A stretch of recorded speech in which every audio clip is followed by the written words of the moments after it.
late great Zim Ngqawana once said, "Whatever I do, I try to approach it with a jazz sensibility." And the same can be said for this place. Today we're coming to you from the Orbit Jazz Club out in Braamfontein in Johannesburg. Welcome to this edition of the Art Bulletin. My name is Dumisi Dumedi and we always appreciate your staying with us. Described as one of the most respected companies in Russia, the Crown of the Russian Ballet will grace South African stages in the month of May. The Russian Ballet will embark on a tour of Johannesburg, Cape Town, Durban and then Pretoria. The Crown of the Russian Ballet will be presenting a French program, masterpieces of French music in ballet. A fascinating program, really. The first half will be George Bizet's Passionate Carmen, which is a one-act ballet, and audiences can expect to see all the passion of that music and, of course, of that story. So it's a compact ballet, and that's the first half. The second half is actually more of a potpourri. It's a variety of pieces being presented. Included in that program is the beautiful Saint-Saëns Dying Swan, which was made famous by the famous legendary Russian ballerina Anna Pavlova.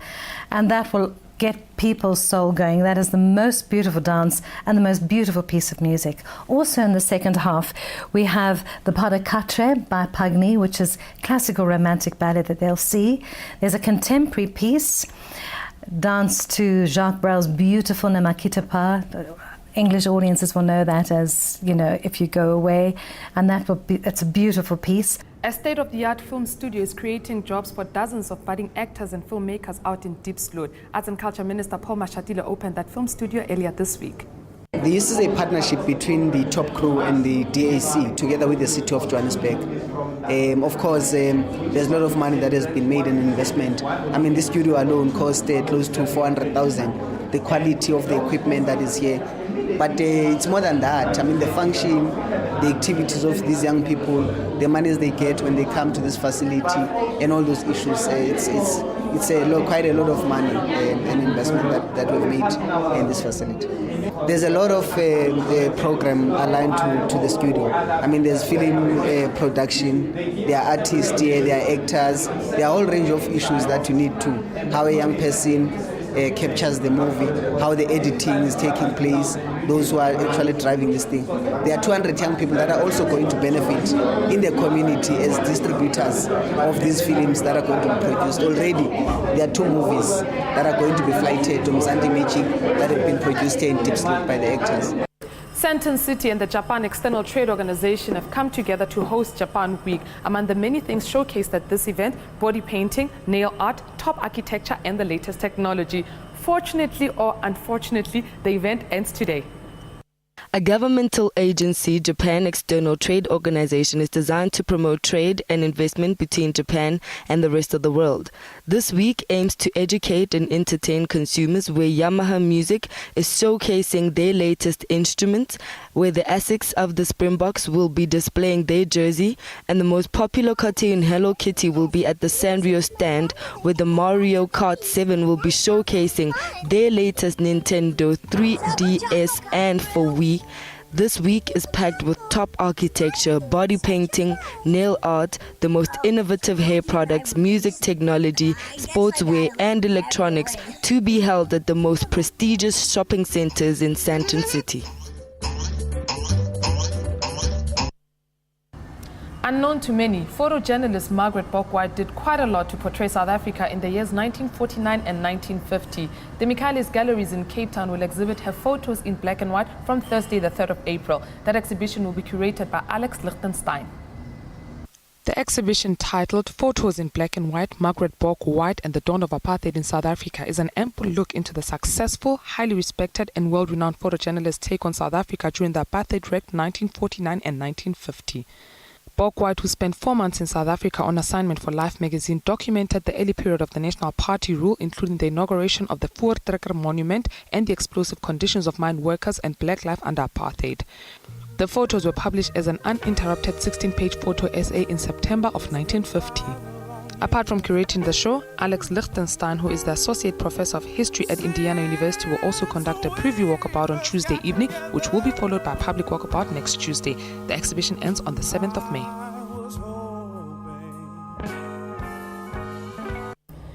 Ilan the Illusionist is back with his new show titled Dreams, which features startling new material. This time around, Ilan Smith features popular South African rock band The Palo Tones. The show is on at the Joburg Theatre until the 6th of April. Let me show you something. This is close-up. It has nothing to do with the show. It's close-up magic. Enjoy. Here it goes. We'll get a card selected. If you don't mind choosing one, preferably one that doesn't have a face on it, because you're going to sign your name across. It'll be easier seen on other cards. See, like this guy did. I'll take the 4. 4 of clubs. Perfect. Thank you. Can you please sign your name on the face of the card in big, bold letters? Okay. Thank you very much. The 4 of clubs. Now, the reason why we sign the card is simple. It's to prove to you that we're not using duplicate cards. This is the only one like this with your name written across. Please open up your hands for me, both of them flat. Thank you. Kat, your card, the 4 of clubs, goes onto your right hand. First and foremost, it is a brand new show. There are 22 different effects that we're using, from the smallest to the largest, and everything is entirely new. It's an entirely new show. Everything has never been done before for a paying audience, and is very, very, very exciting. The Palo Tones are involved. Yes, there is a fantastic ending that involves the Palo Tones. It's some work that we've done with them we created something special using them. Unfortunately, I can't tell you what it is. It's going to kill the ending, but I can tell you it is a knock your teeth out finale.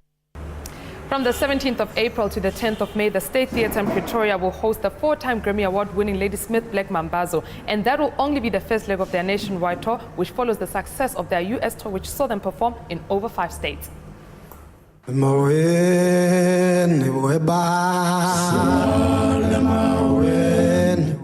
Among the places the legendary Iskatamia outfit paid a visit during their US tour, New York, California, New Orleans, Florida and Jacksonville. Ladysmith Black Mambazo's trip to the US also coincided with the 56th Annual Grammy Awards held on the 26th of January, where the group walked away with the Best World Music Album Award for their 2013 album, Live, Singing for Peace Around the World.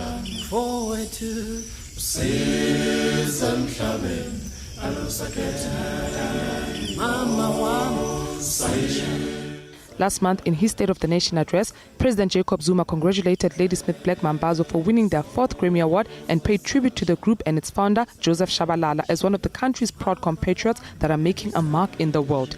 Their 3-week-long run at the State Theatre will begin at 7 p.m. every day, with tickets going for 120 at CompuTicket. The Mambazo musical will then proceed to the Playhouse in Durban later on this year. Panos Lazana's latest exhibition tells the story of a pure-hearted man and how the world looks and feels to him. Dreamscape opened on Friday at the Joe Anker Gallery in Orange Grove.